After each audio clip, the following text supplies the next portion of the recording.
Hello. Faculty development programme 5 के अंतर्गत मैं doctor Vinay Dashore, government model autonomous Holkar science college Indore, आज आपके सामने BSc second year paper first unit 2, जिसका मॉडल टॉपिक है इंटरफेरेंस अर्थात व्यतिकरण के बारे में आज हम चर्चा करेंगे। फर्स्ट हम देखें हमारे चीज कौन कौन से ऑब्जेक्ट्स हैं। फर्स्ट ऑब्जेक्टिव्स अवर सुपरपोजिशन प्रिंसिपल, अध्यारोपण का सिद्धांत क्या है। व्हाट इज इंटरफेरेंस, व्यतिकरण क्या है। नेसेसरी कंडीशन फॉर इंटरफेरेंस, व्यतिकरण की आवश्यक शर्तें क्या क्या हैं। एवं चौथा बिंदु हम देखेंगे कि condition for constructive and destructive interference, अर्थात संपोषी और विनाशी व्यतिकरण की क्या क्या शर्तें हैं। आगे वाली स्लाइड पर चलते हैं। हम इसके लिए प्रीवियस टॉपिक पर कुछ चर्चा करेंगे और हम जानने का प्रयास करेंगे कि लाइट क्या होती है। तो लाइट के लिए हमने एक एग्जाम्पल यहाँ पर दिया है कि लाइट को हम अनुभव करते हैं हमारी आंखों के द्वारा। लाइट एक एनर्जी का फॉर्म होता है, एक ऊर्जा का फॉर्म होता है जो तरंग के द्वारा अथवा कण के द्वारा पता लगता है। यहाँ हम देख रहे हैं कि जब तक हमारी आंखों पर लाइट या हमें अनुभूति होती है कि ये लाइट है, ये प्रकाश है और वो विजिबल हो जाता है। सामान्य मनुष्य इसी प्रकार से अनुभव करता है एवं जिनकी आंखें नहीं होती है वो लाइट का अनुभव, प्रकाश का अनुभव अपनी त्वचा के जरिए करते हैं। आइए हम जानने का प्रयास करें कि what is the events of light, प्रकाश के क्या क्या इवेंट्स हैं। सबसे पहले हम जानते हैं रिफ्रैक्शन अर्थात अपवर्तन, रिफ्लेक्शन अर्थात परावर्तन, टोटल इंटरनल रिफ्लेक्शन अर्थात पूर्ण आंतरिक परावर्तन और इंटरफेरेंस व्यतिकरण, रिफ्रैक्शन विवर्तन एवं पोलराइजेशन अर्थात ध्रुवण। रिफ्लेक्शन, रिफ्रैक्शन और टोटल इंटरनल रिफ्लेक्शन जैसे हम टॉपिक हम पूर्व में पढ़ चुके हैं। यहाँ मैं आपको एक जीआईएफ के द्वारा बता रहा हूँ कि जिस प्रकार रिफ्रैक्शन में होता है, रिफ्रैक्शन मतलब परावर्तन, अपवर्तन में आप देख सकते हैं कि जब लाइट या कोई भी तरंग एक माध्यम से दूसरे माध्यम में जाती है तो वह कुछ अभिलंब से कुछ मुड़ जाती है। यदि वह डेंस मीडिया हुआ अर्थात सरल माध्यम से डेंस मीडियम में जाती है, एयर मीडिया से डेंस मीडियम में, तो वह अभिलंब की ओर तथा डेंस टू एयर मतलब वह अभिलंब से कुछ दूर हट जाती है। ये हम पूर्वत क्लासों में पढ़ चुके हैं। वहीं परावर्तन आप देख पा रहे हैं पहले चित्र में, इसमें आप देख पा रहे हैं कि कैसे लाइट या कैसे तरंग एक सतह से परावर्तित सतह से टकराने के बाद वह दूसरी दिशा में जा रही है। इसका सबसे अच्छा उदाहरण हमारा है कि जहां हम देख सकते हैं आईने में या दर्पण में हमारा चेहरा वो एक परावर्तन है, तथा हम कुछ लकड़ी को उठा हुआ पानी के तल में कुछ हम पेंसिल डालते हैं तो वो उसका तल कुछ उठा हुआ दिखाई देता है। इसी प्रकार समुद्र में या फिर आप नदियों में उसका तल कुछ उछला हुआ दिखाई हमें अपवर्तन के जरिए दिखाई देता है। और ये सभी घटना तभी होती है जब प्रकाश होता है। इसी प्रकार टोटल इंटरनल रिफ्लेक्शन अर्थात कि जब लाइट डेंस मीडिया से डेंस मीडिया में ही वापस आ जाए, मतलब कि वो पूरी तरीके से परावर्तित ना होते हुए वो उसी मीडिया में परावर्तित हो जाए, और उस एंगल को हम कहते हैं क्रिटिकल एंगल, और ये कहलाता है टोटल इंटरनल रिफ्लेक्शन। ये सभी टॉपिक हम पूर्वत क्लासों में पढ़ चुके हैं। आज हमें जिसे पढ़ना है वो है इंटरफेरेंस अर्थात व्यतिकरण।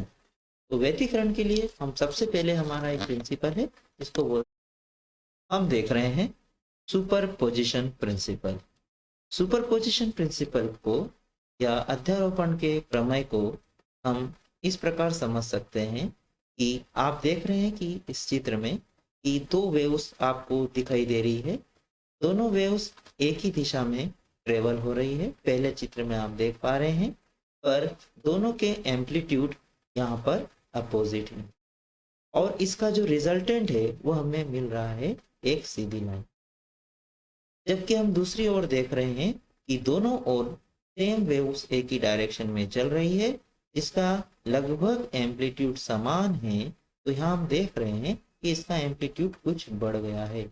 इस प्रकार हम सुपरपोजिशन का डिफाइन कर सकते हैं कि एक वेव दूसरे पर किस प्रकार से अध्यारोपित होती है, तो उसके आयाम में, रिजल्टेंट एम्पलीट्यूड में किस प्रकार से उतार या चढ़ाव होता है। अर्थात when two waves propagate in same direction with different or same amplitude superimpose each others, at some points amplitude is maximum and some points it's minimum. It's called superposition principle. अर्थात यहाँ पर उसके आयामों का परिवर्तन हमें स्पष्ट चित्र में दिखाई दे रहा है। इसको हम एक वीडियो के माध्यम से भी देख सकते हैं। तो इसका एक वीडियो देखिए जिसमें यह बताया जा रहा है कि किस प्रकार से आपका आपकी जो वेव्स रहती है उसके आयाम में किस प्रकार का परिवर्तन। And so if we have two waves that are in phase like this, and so let's add numbers to it. Let's say this wave here is 1 centimeter above equilibrium, and this is 1 centimeter above equilibrium. Then what's going to be the constructive wave of those two together? Well, it's simply going to be, let's add them up, it's going to be 2 centimeters above. Or right here it's at 0, at here it's 0, so here it's also going to be 0. Now we can also have destructive interference, and that's when it cancels each other out. So let's look at that. This one, let's say, is at 1 centimeter. This one right here is at negative 1 centimeter. And so what is the destructive interference? It's at 0. In fact, it's at 0 all the way across. Now sometimes we'll send waves back and forth, and we can create what's called a standing wave. And so the black wave that you're looking at right here is a standing wave. It appears not to be moving, it's just moving up and down. But now let's concentrate on the blue wave. What's the blue wave doing? It's moving to the right. You can see it's transferring its energy to the right. It's then reflecting back, and now it's the red wave that's moving back to the left. And so we have the blue going to the right, we have the red going to the left, and what is that dark band, or that standing wave? It's the summation, it's the superposition of both of those waves together. So I can just randomly stop this video right here. And so why is it really tall here? Well, if you think about it, they both are around 1 centimeter off the top, and so this is going to be around 2 centimeters. Why is this one not moving at all? Well, this one's, we'll say, about 1/2 centimeter above, and this is negative 1/2 centimeter, and so this one's at 0. And so in fact, no matter where we go along the way, these areas right here, we will talk about this in a future video called nodes, it's total destructive interference, where it's not moving at all. And then if we look at these troughs right here, or these antinodes, rather, those are going to be areas where we have total constructive interference. It's coming together. And so did you learn to use representations of constructive interference and then destructive interference? Could you come up with an experiment? The one I did was, let's launch waves at each other and then video what's going on. And then could you actually measure it? Could we measure how high is the displacement before that interaction and then during the interaction? I hope so. कि किस प्रकार से amplitude के परिवर्तन से किसी भी resultant amplitude में किस प्रकार से चेंजेस होते हैं। अब हम आगे चलते हैं और देखते हैं कि इंटरफेरेंस क्या होता है, अर्थात कि व्यतिकरण क्या होता है। तो व्यतिकरण के लिए when the light from two different sources with same frequency and having a constant phase difference move in the same direction, then these light waves trains superimpose upon each other. जब कोई मोनोक्रोमेटिक लाइट सोर्स से हम किसी भी तरीके से हम जब दो सोर्स प्राप्त कर लेते हैं जिसका फेज डिफरेंस सेम होता है और वो सेम डायरेक्शन में प्रोपोगेट करता है, तो उनके अध्यारोपण फलस्वरूप हमें कुछ पर्दे पर कुछ ज्यामितीय आकृतियां, अर्थात कहीं पर तीव्रता अधिकतम और कहीं पर तीव्रता न्यूनतम दिखाई देती है, और इसी चीज को हम कहते हैं interference. The result is the modification of distributions of superposition of intensity of light. The modification of the intensity of light resulting from the superimpose of wave is called resultant. हम यहाँ पर एक GIF के माध्यम से बता रहे हैं कि किस प्रकार से कंस्ट्रक्टिव और डिस्ट्रक्टिव इंटरफेरेंस हो रहा है। कंस्ट्रक्टिव का मतलब संपोषी और डिस्ट्रक्टिव का मतलब आपका विनाशी व्यतिकरण। तो विनाशी मतलब जहां पर उसकी तीव्रता कम हो जाएगी, जहां पर एम्पलीट्यूड कम होगा, और जहां पर एम्पलीट्यूड अधिक होगा वो संपोषी व्यतिकरण होगा। अब हमें जानना आवश्यक है कि इंटरफेरेंस की आवश्यक शर्तें कौन कौन सी होती है। What is the necessary condition for interference. हम देखना चाहेंगे सबसे पहले इसके लिए जरूर है मोनोक्रोमेटिक सोर्स। जैसे आप चित्र में दिखाई दे रहे हैं, मोनोक्रोमेटिक सोर्स के जरिए हम सोडियम सोर्स या लेजर सोर्स का इस्तेमाल कर सकते हैं, जिसमें केवल और केवल एक ही वर्ण हो। जिससे हमारे सोडियम सोर्स की एक ही वेवलेंथ 5893 एंगस्ट्रॉम होती है, जो कि येलो लाइट को प्रदर्शित करती है। दूसरी तरफ दूसरा जो हमारा बिंदु है वो है कोहेरेंट सोर्स। कोहेरेंट का मतलब होता है कला संबद्ध स्रोत। कला संबद्ध स्रोत हम किसे कहते हैं यह हमें जानना बहुत आवश्यक है, जिसका phase could not change with respect to time, अर्थात समय के साथ वेव के बीच में कला में परिवर्तन न हो। ऐसे सोर्स को हम कहते हैं कोहेरेंट सोर्स। तो कोहेरेंट सोर्स का मतलब कि जो एक ही सोर्स से प्राप्त हो, जिसकी कला में चेंजेस नहीं हो। कला किसे कहते हैं? It is the position of A point is called face. अब ये हम कैसे प्राप्त करेंगे? Division of wave front end division of amplitude. तो डिवीजन ऑफ वेव फ्रंट मतलब तरंगाग्र के विभाजन द्वारा और आयाम के विभाजन द्वारा हम कोहेरेंट सोर्स प्राप्त करते हैं, जिसका उपयोग फ्रेस्नेल बायप्रिज्म, यंग्स बायस्लिट्स और डिवीजन ऑफ एम्पलीट्यूड का उपयोग न्यूटन रिंग मेथड में है। तीसरी कंडीशन क्या है हमारी? कि both waves are nearly same amplitude and same direction. दोनों वेव्स एक ही डायरेक्शन में होना चाहिए और उनके जो आयाम है वो लगभग समान होना चाहिए। And both waves are the polarized. यदि दोनों वेव पोलराइज्ड है, पोलराइज्ड मतलब ध्रुवित है, तो और भी अच्छी चीज रहेगी। तो ये हमारी नेसेसरी कंडीशन है जिसके जरिए ही हम हमारा व्यतिकरण संभव हो पाए। अब हम यहाँ पर देखना चाहेंगे कि क्या कंडीशन है कंस्ट्रक्टिव और डिस्ट्रक्टिव इंटरफेरेंस, मतलब विनाशी और संपोषी व्यतिकरण के साथ। तो now we have to saw that what is the analytical treatment of interference। हम मान के चलते हैं, आप इंग्लिश में देख पा रहे हैं कि हमने एक सोर्स एस लिया जिसकी वेवलेंथ लैम्डा है। यह सोर्स मोनोक्रोमेटिक है। यदि हम इसको स्लिट के माध्यम से रखते हैं, टू नैरो स्लिट्स लगाते हैं। स्लिट्स क्या होती है? स्लिट्स होती है ए distance between two narrow objects is called slit. तो जो बहुत बारीक जिसको बोलना चाहिए ऑब्जेक्ट्स हैं और उनकी ऑब्जेक्ट मतलब जो दोनों ऑब्जेक्ट्स हैं उन दोनों के बीच की डिस्टेंस बहुत कम होगी उस स्लिट के। अब स्लिट में से जैसे ही लाइट जाती है तो हमें दो सोर्स मिल जाते हैं, S1 और S2। अब ये S1 S2 आगे जाते हैं। आगे जाने के बाद सपोज एक का एम्पलीट्यूड A1 है और दूसरे का A2 है, तो जब ये दोनों का डिस्प्लेसमेंट इक्वेशन क्या होगा? तो डिस्प्लेसमेंट इक्वेशन को आप देख पा रहे हैं कि डिस्प्लेसमेंट इक्वेशन को हमने यहाँ पर शो किया है y1 a1 sin omega t। हमने यहाँ पे किससे शो किया है?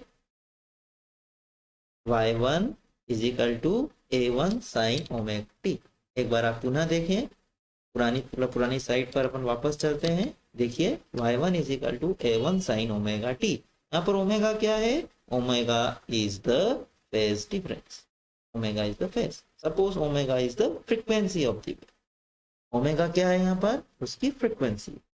Frequency मतलब आवृत्ति। आवृत्ति मतलब वाइब्रेशन पर सेकंड। कितनी वाइब्रेशंस पर सेकंड हो रहे हैं वो क्या कहलाएगी? ओमेगा। तो डिस्प्लेसमेंट इक्वेशन विस्थापन समीकरण क्या हो जाएगा? y1 is equal to a1 sin omega t। इसी प्रकार दूसरी वेव का हो जाएगा y2 is equal to a2 sin omega t plus 5। phi is the phase difference was first and second, and this phase difference is the constant, could not change with respect to time. इसका मतलब ये समय के साथ change नहीं होना चाहिए। अब जब ये आपस में एक ही डायरेक्शन में जाएगी और यदि हम स्क्रीन पर देखें तो किसी पॉइंट P पर इसका जो रिजल्टेंट होगा वो होगा y is equal to y1 plus y2। तो इसको हम सॉल्व करते हैं, y is equal to a1 sine omega t plus a2 sine omega t plus phi, y is equal to इसको जब ओपन कर लेते हैं a2 sine omega t cos omega t plus sine omega t cos phi. तो ये दोनों का formula यहाँ पर ओपन कर लिया, a2 sine omega t cos phi, a2 cos omega t sine phi, यहाँ a1 plus a2 cos phi sine omega t बाहर आ गया। ये देखिए यहाँ से ये बाहर आ गया। ये मेरा पेन यदि चल रहा होगा तो मैं आपको पेन के थ्रू बिल्कुल बताऊंगा कि किस प्रकार से होता है। ये देखिए ये पेन अभी इस पे डिस्प्ले नहीं हो पा रहा है। तो y is equal to a1 plus a2 cos phi sine omega t, a2 sine phi cos omega t. अब यहाँ पर हमने a1 plus a2 cos phi को a cos थीटा से, a2 साइन फाई को a साइन थीटा से denote किया। तो ये इक्वेशन हमें मिली y a cos theta sine omega t a sine theta cos omega t. अब यहाँ पर हम इक्वेशन नंबर 1 और 2 जो आपको ये दिख रहे हैं इसको हम स्क्वायर करके जोड़ दें तो ये आ जाएगा a1 square a2 cos square phi plus twice a1 a2 cos phi plus a2 sine square phi, a1 square plus cos square theta plus a2 sine square theta. ये यहाँ से आ जाएगा। तो हमने देखा, तो थर्ड स्लाइड पे हम चलें तो थर्ड स्लाइड क्या कह रही है, यस कि a1 प्लस a2 का whole square a1 square plus a2 square plus twice a1 a2 cos phi equal to a square, क्योंकि cos square theta plus sine square theta 1। तो ये क्या कहलाती है, और एम्पलीट्यूड जो होता है वो हमेशा इंटेंसिटी के प्रोपोर्शनल होता है। I is direct proportional to a square. तो ये हमारा a स्क्वायर क्या कहलाएगा, इंटेंसिटी। अब cos फाई के अंदर फाई की वैल्यू अलग अलग होगी, तो ये फाई की value a1 plus a2 cos phi, a1 plus a2 का होल स्क्वायर, मतलब ये कब होगा जब cos फाई की वैल्यू +1 हो, और +1 कब होगी जब phi is equal to 2 pi 4 pi 6 pi and so on, अर्थात n is equal to 1 2 3 and so on होगा, तब ये फाई की वैल्यू मैक्सिमम होगी। तो आई मैक्स पे क्या हो जाएगा, a1 square plus a2 square प्राइस a1 a2 इक्वल टू, इसका मतलब a1 प्लस a2 का होल स्क्वायर, और यही इसकी कहलाएगी मैक्सिमम इंटेंसिटी, जहां पर एम्पलीट्यूड क्या हो रहा है, सम हो रहा है। अब इसका फेज डिफरेंस क्या होगा, फेज डिफरेंस का मतलब फेज डिफरेंस और पार्ट डिफरेंस। फेज डिफरेंस जिसको हम फाई से डिनोट करते हैं, दोनों के बीच का कितना फेज डिफरेंस होगा, जो हम किससे बताते हैं, 2 pi upon lambda into path difference. तो फेज डिफरेंस कितना होगा 2n पाई, तो path difference is equal to lambda upon 2 pi into phase difference, अर्थात पार्ट डिफरेंस इससे कैंसल आउट हो गया, तो क्या बचा n लैम्डा। तो इसका पार्ट डिफरेंस कितना होगा, n लैम्डा के बराबर होगा। तो कंस्ट्रक्टिव इंटरफेरेंस मैक्सिमम इंटेंसिटी मतलब कंस्ट्रक्टिव इंटरफेरेंस मतलब संकोची व्यतिकरण में pi is equal to 2n pi होगा, और इसका पार्ट डिफरेंस n लैम्डा होगा। अगली स्लाइड पे हम चलें, देख सकते हैं आप इसमें कि मिनिमम इंटेंसिटी में वही इक्वेशन cos फाई की वैल्यू यहाँ पर कितनी होगी, -1। -1 कब होगी, जब n इज इक्वल टू 0, अर्थात पाई 3 पाई 5 पाई 7 पाई एंड सो ऑन। तो यहाँ पर आप देख पा रहे हैं a1 माइनस a2 का होल स्क्वायर, अर्थात मिनिमम में यहाँ थोड़ा सा गलत हो गया, a1 माइनस a2 का होल स्क्वायर होगा, अर्थात वहां पर उसके एम्पलीट्यूड कम हो जाएंगे। और फेज डिफरेंस कितना होगा, 2 pi upon lambda into path difference, ये वैल्यू यहाँ पर हम रख दें तो ये हो जाएगा 2n प्लस 1 लैम्डा बाई 2, अर्थात फेज डिफरेंस होगा 2n प्लस 1 पाई, और इसका पार्ट डिफरेंस होगा 2n प्लस 1 लैम्डा बाई 2। और गुड कॉन्स्ट्रक्ट ये होगा आपका, दोनों का बता दिया कंस्ट्रक्टिव के लिए, और ये जो मिनिमम था वो डिस्ट्रक्टिव इंटरफेरेंस के लिए। अब गुड कॉन्ट्रास्ट के लिए क्या होगा कि जब दोनों का एम्पलीट्यूड समान हो, यदि समान हो तो ये वैल्यू रखेंगे तो मैक्सिमम इंटेंसिटी किसके बराबर होगी, 4a स्क्वायर की, और मिनिमम के अंदर देखें तो ये क्या हो जाएगा, a1 a2 बराबर है तो 0 हो जाएगा। अगली प्रकार हम देखें एवरेज इंटेंसिटी क्या होगी, तो एवरेज निकालने के लिए हम इसको यदि 0 to 2 pi i d pi 0 to 2 pi d pi कर दें तो ये हो जाएगा 0 to 2 पाई। तो हमारी जो वैल्यू रखा है तो I1 एवरेज बराबर a1 का स्क्वायर प्लस a2 का स्क्वायर, अर्थात वही वैल्यू है एवरेज वैल्यू, और जब A1 V2 होगा तो इसके आई एवरेज वैल्यू मतलब इंटेंसिटी की एवरेज वैल्यू कितनी आएगी 2A²। इस प्रकार से हमने देखा कि कंस्ट्रक्टिव और डिस्ट्रक्टिव इंटरफेरेंस मतलब जब पर्दे पर हमें काला और सफेद भाग दिखेगा उसकी इंटेंसिटी क्या होगी। तो अब हम जानते हैं कि हमने इससे क्या सीखा, तो हम देखना चाहेंगे कि हमने इससे क्या सीखा है। तो करने के लिए देखिए आप देख सकते हैं कि मैंने आपके लिए क्वेश्चनरी तैयार करी है कि आप टॉपिक को जान सकें कि व्हाट इज द इंटरफेरेंस, अर्थात इंटरफेरेंस ऑक्योर व्हेन, इंटरफेरेंस कब होगा, जब number 1 both waves travel in opposite direction, both waves travel in same direction, दोनों भी हो सकता है, या नन ऑफ दिस, अर्थात जब आपकी तरंग एक ही डायरेक्शन में जाए या फिर अपोजिट डायरेक्शन में मतलब कि विरुद्ध दिशा में जाए, दूसरा जब सेम डायरेक्शन में जाए, या फिर सेम या अपोजिट कुछ भी हो इंटरफेरेंस तो हो ही जाएगा, या फिर नन ऑफ दिस। तो हमारा उत्तर क्या कहता है,